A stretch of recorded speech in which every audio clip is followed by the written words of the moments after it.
So Juan, now let's talk about the hearing. We've talked about the documents, we've talked about how to utilise the time in terms of preparing everything, bundling documents. That's a lot of information.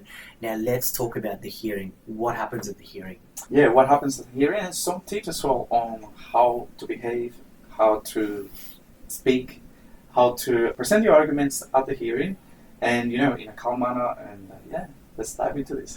So first and foremost, formalities. What are the formalities at the ART?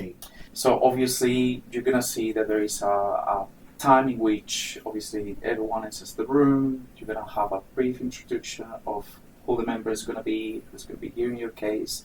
And first, the member will read out all the eligibility criteria that is going to be the context of your case. Yeah, and that's why I mentioned previously that it's important that you do your homework and you understand what the actual eligibility criteria is, because if the members explain to you what the issue is in your case, but what you're thinking about is that it's not fair that I wasn't granted a visa, you're on two different pages. The member is talking about what the issue is as to why you're here today. Generally, the member will be fairly helpful just in terms of explaining these are the issues, that's how I'm going to ask the questions. And you really do need to be paying attention in terms of how the questions are going to be asked, because every hearing is a little bit different.